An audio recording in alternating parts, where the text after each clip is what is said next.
Okay, this video is going to be based on religion, and I don't know, I just keep seeing a whole bunch of posts, and it's basically about believing in God and about having one foot in the world and one foot trying to be a Christian or whatever. Okay, here's the deal. You either worship God or you worship the devil. You're either going to be with God or you're going to be with the devil. And I say this because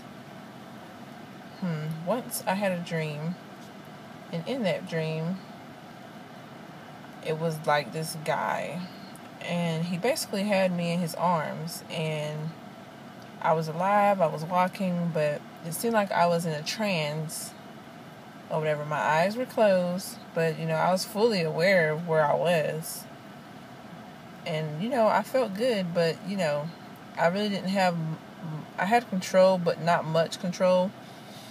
And and he was just, his mouth was at my ear. He was saying things to me, and the things seemed alluring, but at the same time, the whole picture of me being in front of him and him having me in his arms, it just seemed like really weird, like it wasn't supposed to be. But anyways, when I kind of interpret the dream, it was basically being sold out to the devil.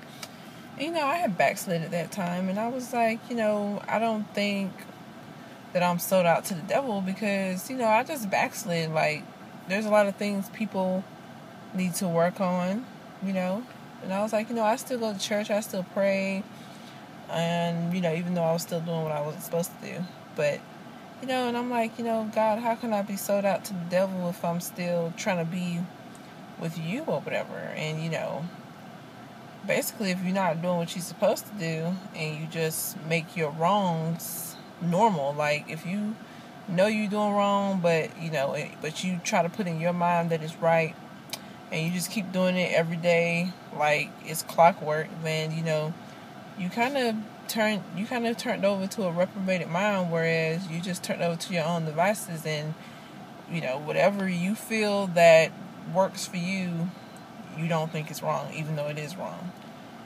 So, in the process of, not looking at myself for myself, but looking at myself the way God would look at me, I just started evaluating myself, writing down my weaknesses, and, and reading more of the Bible. And, I started to see that I wasn't really doing what I was supposed to do, and even though I was trying, I wasn't trying hard enough. And so that kind of aided me a little bit, because I knew I was living wrong, and it was for kind of good reasons, but reasons that you're still not supposed to do things that way when you're trying to be saved. But basically the reason was to be with somebody or whatever, but it was for love. But you're supposed to love Christ before you love anybody. But anyways, not to get off topic, I just wrote down all my weaknesses, and I just started praying about it. I started repenting. I stopped hanging around the person and people that were making me want to do what I'm not supposed to do. And I basically told them, I can't do this anymore. And I just turned my life around, and started doing what I was supposed to do. And I started reading the Bible more, and reading other artists' books and stuff like that, inspirational books. Anything that would help me stay positive, and anything in the Bible that I felt stuck with me, I would write it down, and I would, meditate on it. And I just kept praying about it. And, people don't think prayer works, but, prayer is not something that you can just do once. You got to do it more than once. Because if you don't do it more than once, then you're not consistent. And if you're not consistent for things that aren't seen, then that means that you don't have faith. And in order for a prayer to work, you have to have faith. You have to have faith in God, and you have to have faith that your words will take life. But yeah, after that experience, you know, I repented and I just started doing what I was supposed to do. And that's another thing. These days, people don't want to serve God the way they're supposed to because, you know, they don't want to follow the law. And it's okay if you don't want to follow the law. Just don't, you know, think that you can be saved and do whatever you want, because that's not how it works. You know, I had a lot of people, they would just say, you know, it's, you know, you trying to go back to the Old Testament. And they're like, you know, that doesn't count anymore. And I'm like, no. The Old Testament counts. It's the law. That's one thing with, you know, God leading me to do more Bible study. I found out that there are a lot of things that, you know, even going to Bible study and going to church, that you find out more during your own Bible study than other people telling you. And I found out, you know, that the Old Testament is actually the law, and it still remains the law.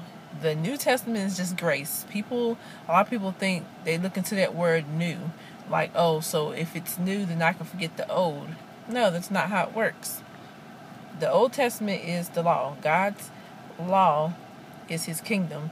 In order to be in his kingdom and have dominion and have power that is given to you through Christ, you have to abide by that law in order to have the dominion.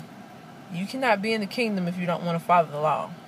And a lot of people need to understand that. And that's why today a lot of churches, they don't have, you know, the power that they're supposed to as far as delivering people and lifting up people and all that other stuff. People are just doing whatever they can to get a number capacity for members. Oh, if I get 100 to 500 members, I'm just going to tell them half the truth. Because if I tell them the whole truth, they're not going to want to come to church, and then I'm not going to get their tithes, and I'm not going to get their offering. And, you know, that's one other thing doing Bible study I learned about Abraham. Abraham's family left him. I mean, we're getting scarred over a few followers. Abraham's family left him when he told them what God wanted him to do, and he had to go out on some outstanding faith. He had to leave where he was on some outstanding faith and do what God told him to do. And when he told his family what God wanted him to do, they did not want to go, but they went anyways.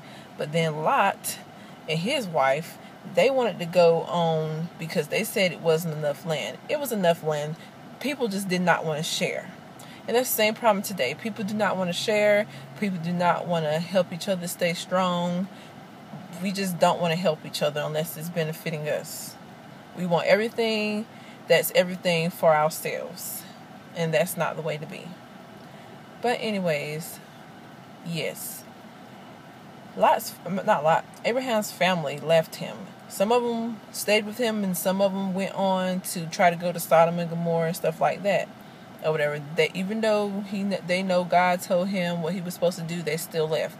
Okay, and you know, when they left, they kind of hit destruction, you know, because that's not where God wanted them to go. If God don't want you to go somewhere, believe me, when you try to go, it's gonna be hard luck on that road. It's going to be hard for you to go where he don't want you to go. If you try to go anyways, it's going to be hard. I know my life's done been that way. I've rebelled for a long time.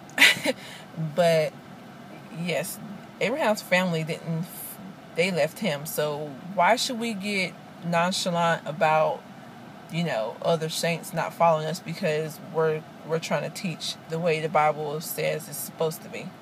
And that's another thing. We need bolder leaders. The New Age church, they're too intact with their feelings. They want to, you know, they don't want to step on anybody's feelings. They don't want to hurt anyone's feelings. They don't want to seem like they're judging somebody. But, you know, it's not really judging. We're supposed to govern each other. And, you know, I only have 9 minutes. I'm 9 minutes and 35 seconds in, and I think the video can't be any more than 10. So I'm going to continue on another video from this, and I'll talk to you guys later.